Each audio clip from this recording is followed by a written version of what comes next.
Esse império cresceu em escala jamais igualada. Misterioso, violento ao extremo e incrivelmente inventivo. O único império que sobreviveu 4 milênios. China. Os imperadores mobilizavam exércitos de camponeses para executar obras de engenharia sem paralelo em nossa história. A tumba dourada com rios de mercúrio. It's hard to believe that something like that could be purely the product of human labor. O mais longo canal do mundo e a frota naval mais potente que jamais existira. Mas nada se comparava ao monumento que mudaria a face da Terra, a Grande Muralha da China. This is the biggest project management in history.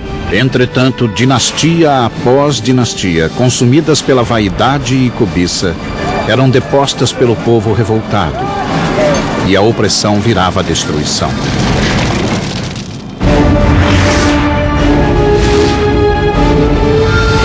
Construindo um império. China.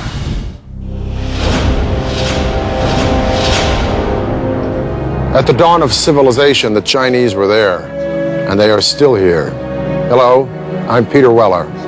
When the Egyptians were building their pyramids, the Chinese already had sumptuous palaces for their kings.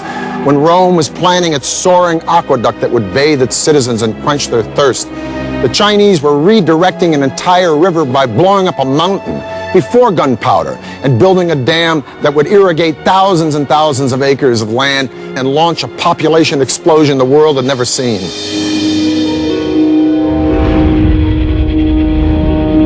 Há 4 milênios, a civilização chinesa cresceu e espalhou-se por vasta área, 1/3 maior que a dos Estados Unidos. Mas durante séculos a China viveu um caos. Os reinos separados lutavam pelo poder supremo. Guerras e conflitos devastavam o território. China was, as we think of it today, more or less, was made up of a number of states, all of which were fighting with one another for supremacy. The period was called the Warring States. No século III a.C., um reino emergiu como o mais poderoso e o mais impiedoso. Uma província, lar de pessoas hostis e belicosas. Eram ambiciosos, fechados e determinados a conquistar e a unir os 7 reinos. Eram chamados de Qin. Eles unificaram o vasto território, criando um império como o mundo jamais vira até então. O reino Qin prosperou em uma região fértil e plana, com acesso a rotas comerciais, como a famosa Rota da Seda, que o ligava aos mais longínquos recantos do mundo. Com o tempo, os Qin desenvolveram 2 vantagens militares sobre os rivais. Aprendendo de nômades e bárbaros, eles se aperfeiçoaram na equitação. Ao mesmo tempo, criaram nova estratégia de guerra.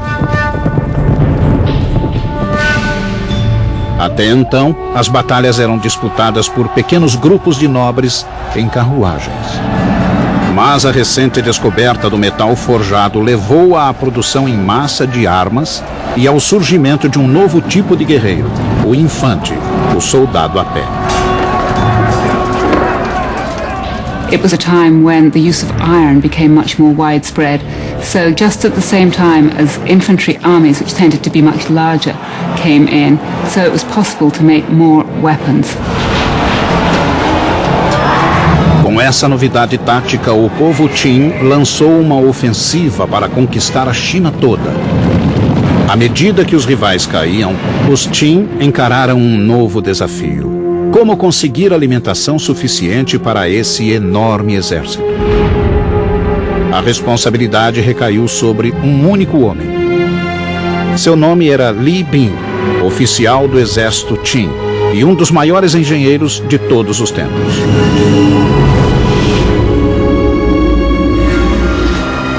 Sob suas ordens, os chineses construíram uma obra-prima da engenharia. Havia séculos que o rio Min atormentava o povo chinês, provocando secas de inverno e inundações de verão. Agora, Li Bing estava resolvido a domar as águas revoltas. O plano era construir uma barragem que criasse um novo curso de água, um canal que controlasse as inundações e fornecesse água suficiente para a necessária produção de alimentos. Mas havia um enorme obstáculo, o Monte Qinshen, que barrava o caminho de seu canal. Não havia como mover o monte. A solução foi abrir um caminho através dele para o novo canal. Como era muito antes da invenção da pólvora, seriam necessárias décadas para abrir caminho através da montanha, só com o auxílio de martelos e cunhas. Os Qin queriam resultados imediatos e exigiram de Li Bing uma solução. O jovem oficial utilizou-se então das forças da natureza. Primeiro, mandou esquentar a rocha com fogueiras estrategicamente dispostas e, em seguida, jogou água fria. A rocha se fragmentava, facilitando em muito o trabalho da abertura. 8 anos depois, Li Bing conseguiu abrir um caminho através da montanha. Agora, teria de construir a enorme barragem que desviaria as águas do rio Min para o canal aberto. Milhares de trabalhadores foram convocados, os quais ergueram a barragem apenas com pás e muito músculo. O engenhoso Li Bing projetou uma barragem que podia regular a força das águas de acordo com a estação. No verão, mais água seria desviada para o canal para prevenir inundações nas margens. No inverno, maior quantidade de água ficaria no rio, a fim de evitar a seca. Com a irrigação de vasta faixa de terra do território Qin, a região atraiu uma multidão de agricultores. Os militares tinham uma nova base para lançar ataques ao território inimigo. O Estado Qin começava a galgar os degraus do poder. And he used the wealth created by agriculture and the power created by the military to unite all of China. Em 247 a.C., essa tarefa ficou com o novo imperador Qin, um menino de 13 anos chamado Yingzheng. Ele assumira o trono tendo a mãe como regente viúva. Mas o menino vivia em um palácio fervilhante de inimigos que já conspiravam para destroná-lo e preparavam suas espadas. No alto da lista daqueles que queriam matá-lo, achava-se a própria mãe. A viúva agora tinha um amante e 2 filhos que ela queria ver no trono. Aos 22 anos, Yingzheng descobriu a trama e se enfureceu. Exilou a mãe e mandou matar os meio-irmãos, bem como o amante da viúva. Seu poder agora era absoluto. Com o trono assegurado, Yingzheng ordenou ao exército que terminasse a unificação da China. Mas havia um inimigo que ainda resistia. Era o reino de Chu. Em 238 a.C., os Qin lançaram-se em uma guerra épica e sangrenta com os Chu. Essa luta prosseguiu encarniçada por 15 anos. Finalmente, em 223 a.C., os Chu também ergueram a bandeira branca. O último grande obstáculo à supremacia Qin fora esmagado. The Qin supremacy over the Chu is they were able to organize their armies in a much more efficient way than had been done before. O sonho do Império Único fora realizado. A China estava unificada e em paz. O legítimo imperador agora precisava de um nome real. E tornou-se conhecido em toda a China e no mundo inteiro simplesmente como Shi Huangdi, o primeiro imperador.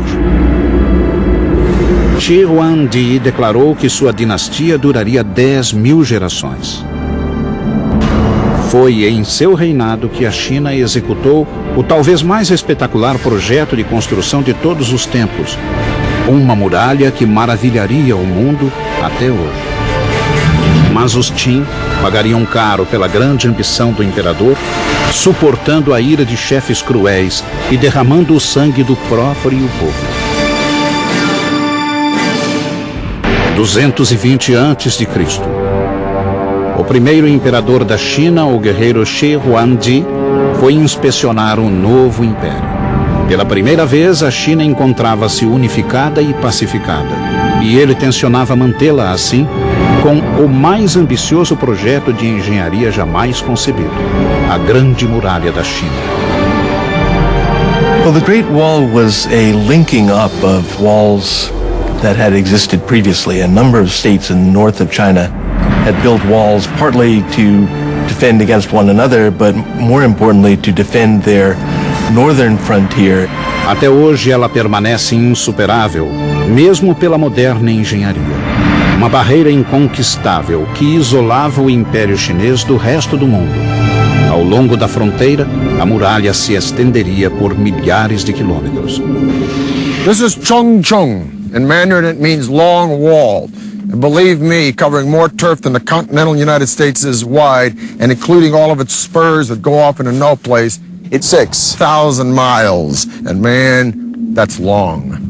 Shi Huangdi, China's first emperor, started building it 2,000 years ago. It was worked on right up until the 17th century. But the original wall didn't look like this. It was kind of a mud brick affair, but it presented an interesting engineering challenge nonetheless, because it had to go all the way from the sea in the east to the Gobi Desert in the west, just to keep the northern nomads like the Mongols out and the Chinese people in. If it took the audacity of emperors to dream great, it took the relentless drive of the Chinese labor force to build great, but not without a price. Their capacity to endure hardship was unimaginable. Men, women, and children worked with their hands on this wall, and if you complained or tried to run away, you were killed.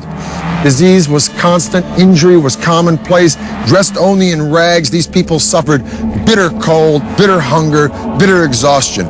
Records say that at the height of production on this wall, close to 1/5 of China's entire labor force, 1 million people were working here, and 1/4 of those people died. And if you died here, usually you were buried here, in the wall, giving rise to its other nickname among some, the Long Graveyard. Milhões de pessoas quebraram o braço, a perna ou a espinha nessa obra. There is very moving poetry, mostly written by wives and mothers, about young boys going off and working on the Great Wall Project, not having food, dying in the cold winters, and never returning home. Mas a força braçal não era suficiente. Diferentes regiões tinham solos diferentes e materiais variados de construção. Onde fosse possível, os muros existentes eram reaproveitados, mas a maior parte foi erguida do zero. Os construtores inventaram um sistema que utilizava o único material que jamais faltava. The tamped earth method is what in Chinese is called a hangtu. What this means is that you build a wooden frame to enclose the wall, and you start low with, say, 2 boards parallel. And then you pour some gravel and some sticks and some clay, and then you use the end of a log to beat it and pound it until it's very, very compact. And then you put another layer in, and you keep doing that. And then you put other boards on the outside to hold it in place. And you keep going up until you reach the height that you want. Depois de seco, a estrutura era removida, deixando uma verdadeira laje de terra socada, reforçada por bambus, tal como o ferro reforça o moderno concreto. O lado sul, dando para a China, era defendido por um simples parapeito, enquanto a face norte, que dava para fora, era denteado. Havia uma guarita a cada 700, no máximo 1.000 metros. Um caminho calçado corria no alto da muralha para soldados e carroças. Era uma rota eficiente de comunicação para os vigias das guaritas. Mas, como obra de estratégia militar, a muralha funcionava apenas parcialmente. A wall exists to be defended, but in the long run, the wall was not very defensible. Nomads could break through it or go around it. And then you put another layer in, and you keep doing that. And then you put other boards on the outside to hold it in place. And you keep going up until you reach the height that you want. The wall bribe their way through it. Mas a Grande Muralha não foi projetada só para afastar os bárbaros. Era também uma linha simbólica, encerrando e isolando os chineses. The Great Wall, in a sense, is a cultural marker as much as it is a military fortification. It's a way of the Chinese saying to the nomads, you stay out there and raise horses and sheep, and we'll stay in here and grow grain. Em 210 a.C., a muralha chegara aos 4.000 quilômetros, criando um símbolo indelével no território chinês. Mas o ressentimento geral contra Shi Huangdi virou ódio. Muitos súditos achavam que a colossal muralha não valia tanta dor e aflição. Mais uma vez, os inimigos tramavam contra ele. Shi Huangdi's final years were marked by what I think is reasonable to call paranoia. But as the old joke says, just because you're paranoid doesn't mean people aren't out to get you. 3 conspirações chegaram muito perto do êxito. Shi Huangdi revidou, transformando a China em prisão virtual do povo. E ordenou que todos os registros de seu regime fossem destruídos. A punição para quem não obedecesse era o trabalho forçado ou a morte. Cerca de 400 pessoas foram enterradas vivas, como lição a quem ousasse reclamar do regime. Quando o filho do imperador objetou, ele também foi banido. A visão de Shi Huangdi transformara a China em um grande império, mas ele pagou caro, pois terminou louco. Antes, ele voltou às suas obsessões e ordenou que acabassem outro grande monumento que já havia sido iniciado. Um monumento a si mesmo e à morte. Em 220 a.C., o imperador Qin, Shi Huangdi, tinha unificado a China pela primeira vez. Ao norte, milhões labutavam e morriam, assentando as fundações do grande triunfo chinês de engenharia. A Grande Muralha, que alcançava 4.000 quilômetros. Mas o imperador não estava satisfeito. Enquanto guerreava com reinos vizinhos e com os próprios demônios, ele convocou quase 700.000 homens da periferia da capital, na China Central, para construir o mais ambicioso de todos os seus projetos. Um mausoléu que ele próprio começara a planejar desde os 13 anos. This was a monumental project that required the labor of thousands and thousands of people over a very long time. It was, by design, the biggest and best tomb that China had ever known. Em 1974, alguns camponeses, ao cavar um poço, desenterraram um antigo guerreiro chinês. A misteriosa cabeça de terracota foi o portal de uma das maiores descobertas arqueológicas de toda a nossa história.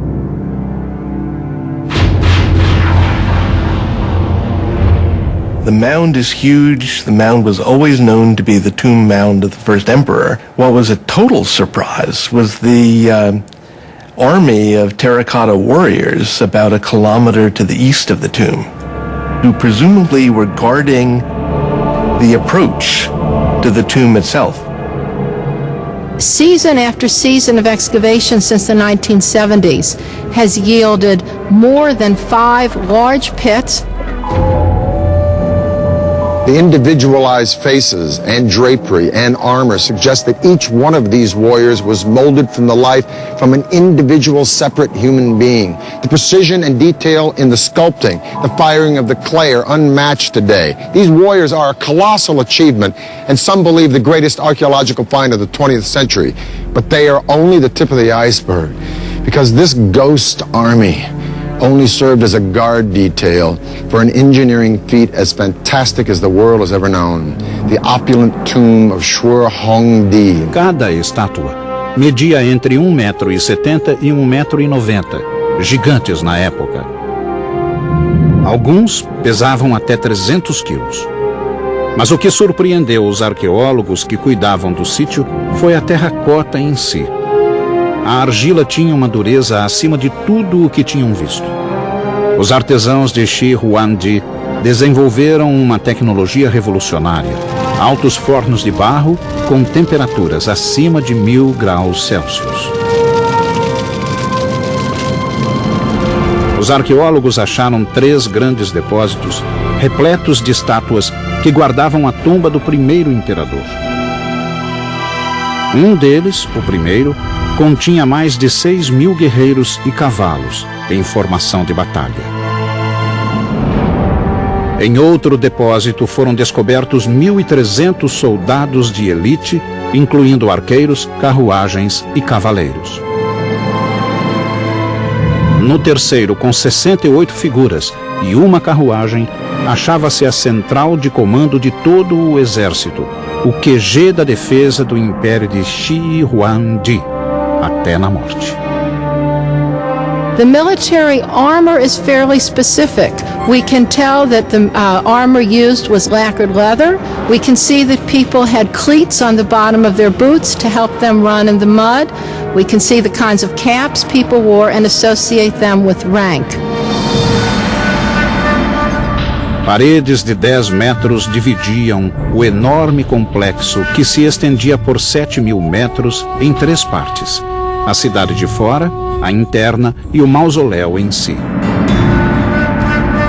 Na construção da tumba, milhares de trabalhadores escavaram um depósito gigantesco, medindo cerca de 500 por 500 metros, equivalente a quase 600 quadras de basquete. Quando o grande complexo ficou pronto, foi soterrado por uma montanha de terra de 120 metros de altura. Na época, pode ter sido tão alta quanto a Grande Pirâmide do Egito. Mas ao longo de 2000 anos, o tempo desgastou a montanha criada pelo homem, que hoje tem 75 metros. It's hard to believe that something like that could be purely the product of human labor, but it is. That mound was put there, basket full of earth after basket full of earth, to cover what we assume is an entire underground city dedicated to the afterlife of the first emperor. Shi Huangdi's tomb is definitely the expression of a guy who wanted his empire to blow away everything the world had ever known. The ceiling is said to be a night sky studded with constellations made out of pearl. The floor, an entire recreation of his empire in miniature with pavilions and pagodas by a flowing river of mercury. The king himself laid out in gold and jade in a bronze coffin floating on a pool of mercury. Now, all this is pretty fantastic and mind-blowing, but is it true? Well, scientific tests have proven mercury levels 100 times the norm around the mountain, and ground-penetrating radars detected a room inside the mountain 33 feet high. So the emperor's tomb may be all it's cranked up to be, but we're going to have to wait to find out, because the Chinese government has decided not to excavate the place until they have the technology to preserve what's inside. And even then, once they go in, it may be a very treacherous dig. There were corridors and trapdoors and booby traps that were designed to prevent tomb robbing. Now, we assume that those are no longer operable after a couple thousand years, but I'm sure whoever goes into that tomb first is going to step carefully. Shi Huangdi declarou que sua dinastia duraria 10.000 gerações.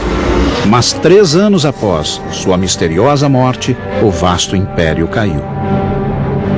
O imperador pagara alto preço pelos mirabolantes projetos de engenharia. A Grande Muralha e a tumba arruinaram o país, além de quebrar a espinha dos camponeses. Empurrado até o limite, o povo se revoltou e a China mergulhou no caos.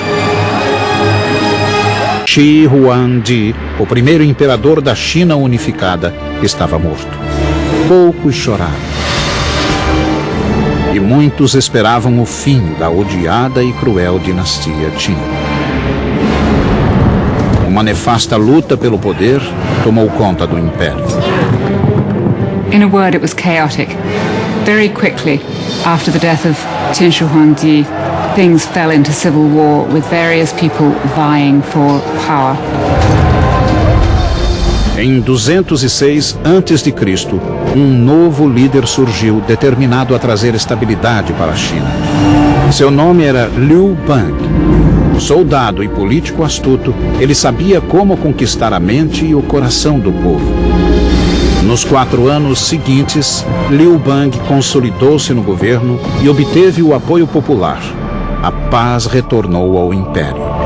Quando morreu em 195 a.C., ele tinha iniciado uma dinastia que floresceria por quase 4 séculos, os Han. O clã atirou-se à construção da Grande Muralha com maior fúria ainda que Shi Huangdi. They extended the Great Wall much further to the west than it had been, and set up a set of garrisons and a series of watchtowers that guarded the trade routes out into Central Asia for hundreds of miles to the northwest of the capital. Os Han plantaram fortalezas a intervalos menores que as outras dinastias, de 1 a 4 quilômetros. Nas áreas de muita atividade inimiga, o intervalo caía para 500 metros. Os soldados Han tinham 3 grandes missões na muralha: defendê-la de invasões, enviar espiões às linhas inimigas e obter informações, e manter as fogueiras das torres sempre acesas e abastecidas de lenha. Han Dynasty signal towers incorporated several sorts of alarms. Flags and smoke were only used in the daytime. Torches were only used at night. Bigger bonfires and drums were used at any time. And complex codes were devised for these signals. And just like today, modern codes, they were all classified as top secret and unknown to the public. From around 200 BC to 200 AD, just about the time that Rome was dissolving as a republic, only to be reborn as an empire that would gobble up and transform the Western world, China was an empire that was consuming and transforming the East. During the Han Dynasty, the population of China grew to 50 million people. The empire went as far south as Vietnam, as far west as Afghanistan. It was massive. But after 400 years, just like Rome, internal disintegration started to overshadow military success, and in 184 AD, a peasant rebellion brought the Han Dynasty to a screeching halt. And once again, China was on the verge of chaos. Durante 3 séculos, guerras, traições e assassinatos imperaram na China. Mas surgiu novamente um pulso firme que deu fim a essa época de trevas. No século VI, um povo do norte, os Sui, declarou guerra ao caos e começou a conquistar o império região por região. A China foi de novo unificada e, pela primeira vez, desde a queda da dinastia Han, 3 séculos antes. Yang Di, o imperador, ergueu o Império Sui sobre as bases das dinastias anteriores de quase 1000 anos. Diferente dos antecessores que se concentraram em fortificar a China contra o mundo de fora, Yang Di voltou-se para dentro e reforçou as fronteiras internas. A China era vasta e seus rios constituíam um eficiente meio de transporte a grandes distâncias. 2 grandes rios atravessavam o país de leste a oeste, o Yangtze no sul e o Amarelo no norte. Mais de 1000 quilômetros separavam os dois. A China era uma casa dividida. Yang Di decidiu agir e imaginou ligar a China do norte com a do sul com uma artéria central gigantesca, um grande canal. Seria uma estrada de água para mercadores, soldados e cidadãos. Very common to China in terms of constructing any large infrastructure project. They would look at existing waterways and try to find area where they could connect and link the entire canal. They want to take advantage of the natural geography. Esse gigantesco projeto de construção exigiria mais de 1 milhão de homens trabalhando nas escavações. As condições de vida e trabalho eram péssimas, cruéis e primitivas. Milhares morreram de fome, fadiga e doenças. Alguns eram surrados até a morte pelos supervisores.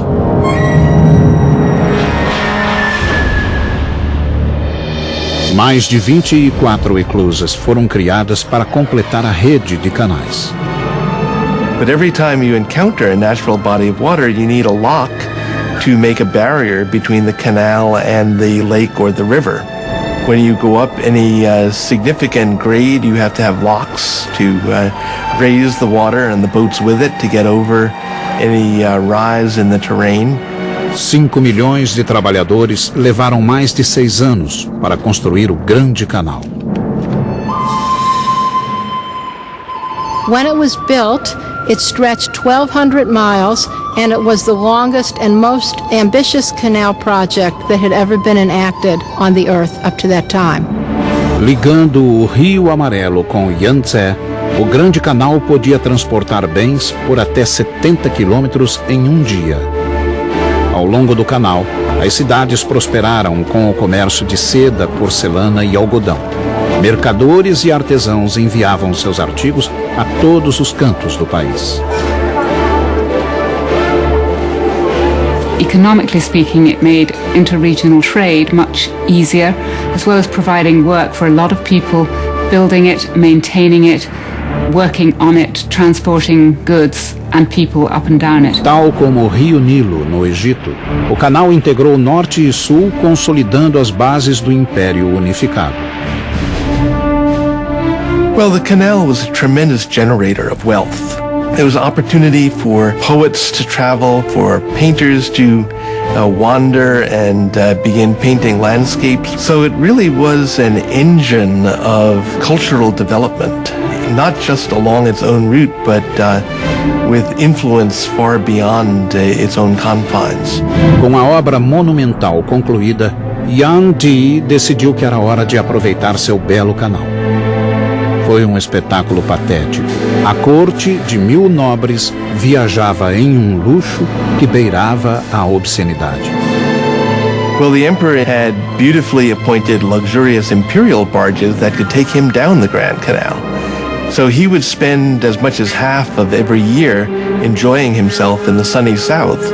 O imperador chegou ao requinte de exigir pratos exóticos e tributos exorbitantes de cada cidade por onde passava. Quando os restos dos lautos banquetes eram jogados na água, os infelizes que haviam construído o canal observavam o desperdício em desespero. Novamente, o imperador chinês subestimara o poder do povo. Os cruzeiros de luxo e consumismo alimentaram um profundo ódio contra o regime decadente. Em 618 depois de Cristo, o povo se revoltou e uma série de levantes assolou o país. Outra vez o caos engoliu a China e logo alcançou o próprio palácio. O imperador foi morto pelos generais e a dinastia Sui teve fim repentino. Contudo, o império fora unificado. O cenário estava pronto para a época de ouro do país. Pela primeira vez, os engenheiros expandiram o império para fora dos próprios limites. Uma espantosa armada de navios chineses cruzou o mar da China em busca do Ceilão, da Arábia e da África Oriental. Era uma frota como nunca fora vista, com barcos de 9 mastros, escoltados por dúzias de navios de carga, de patrulha e de transporte de cavalos de montaria. A tripulação somava mais de 27 mil marinheiros e soldados. Era a famosa armada da poderosa dinastia Ming, anunciando ao mundo que após um século de domínio mongol, a China voltara a seus legítimos donos. Na proa, via-se o almirante, um plebeu da província de Yunnan que se tornara um dos mais poderosos líderes da dinastia Ming. Chamava-se Zheng He. Tinha 11 anos quando sua cidade natal caiu nas mãos dos Ming. Arrancado do seio da família, ele foi levado como presente para o príncipe e castrado.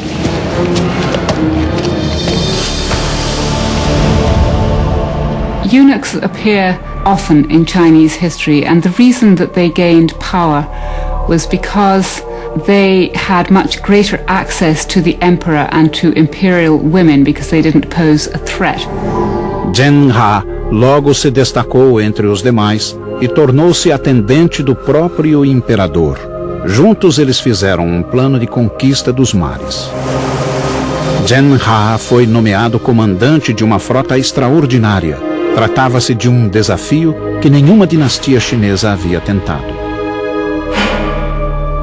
He was somebody who definitely wanted to create a personal stamp on the world. Zhen Ha encomendou 337 navios e adaptou 188 cargueiros de fundo chato para a água salgada. Just to get the building materials together, get the craftsmen, get the designers and all the rest, and then say put together a fleet of 300 ships is remarkable. I mean, the British fleet in the time of Napoleon, it had an upper limit of about 100 ships of the line, men of war. Exército de 30.000 carpinteiros, veleiros e artesãos trabalhava e morava nos estaleiros, cuidando noite e dia da magnífica frota de Zhen. No centro do enorme arsenal, 7 docas secas achavam-se separadas do Yangtze por represas de 8 metros de altura. Uma vez prontos os navios, as represas eram abertas, inundando as docas secas. A nau capitânia era espetacular, contando com 9 mastros e medindo 135 metros, quase uma vez e meia o comprimento de um campo de futebol. Foi o maior navio de madeira já construído. Projetado para ser estável, tinha fundo chato, recheado de pedras e uma inovadora madre do leme que podia ser erguida para reduzir o calado em águas rasas.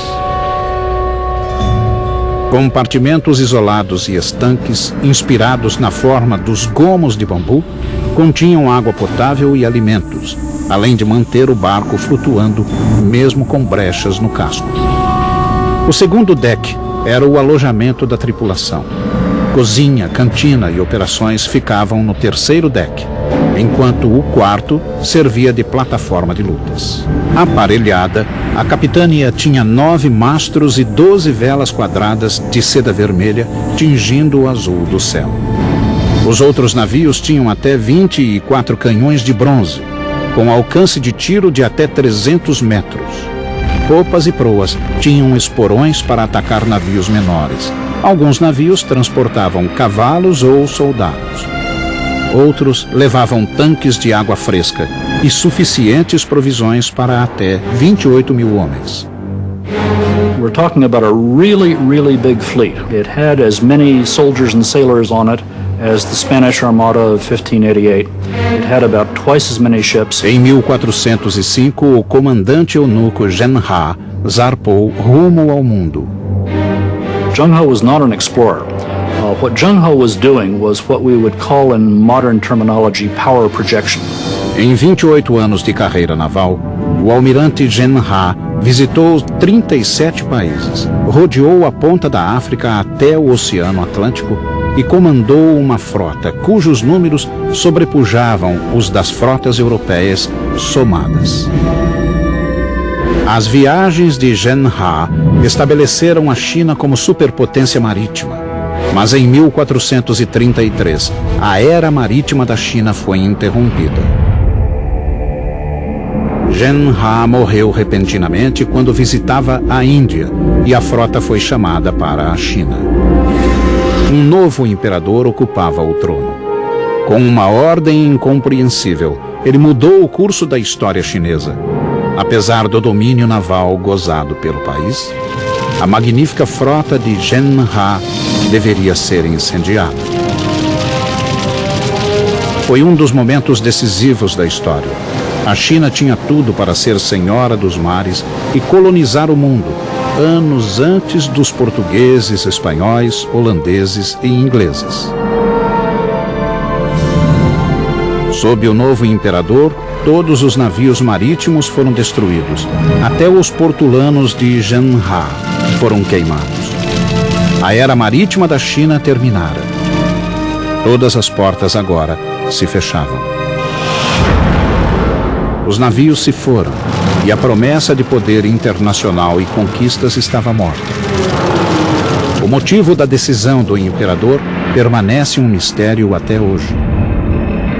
1449, 16 anos depois que o império se isolou de novo, o velho inimigo da China retornou.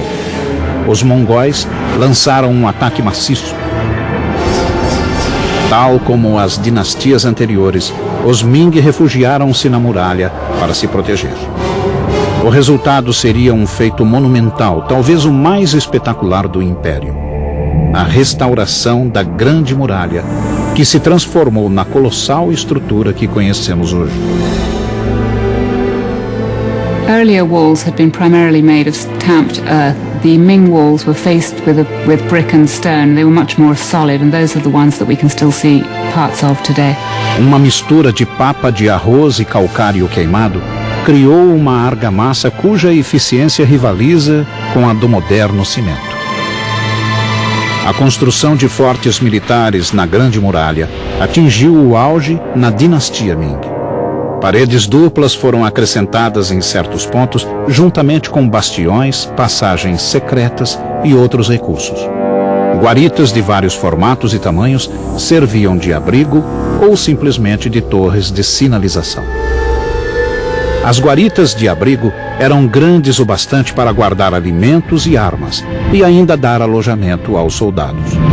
Escadarias internas levavam até o alto da torre, onde pequenas aberturas serviam de vigias. As defesas englobavam vários itens, incluindo a artilharia. The Chinese have a clear superiority over the Mongols in gunpowder weapons. And as long as the Ming Dynasty could maintain a cohesive enough army along the Great Wall, they were capable of resisting individual Mongol attacks.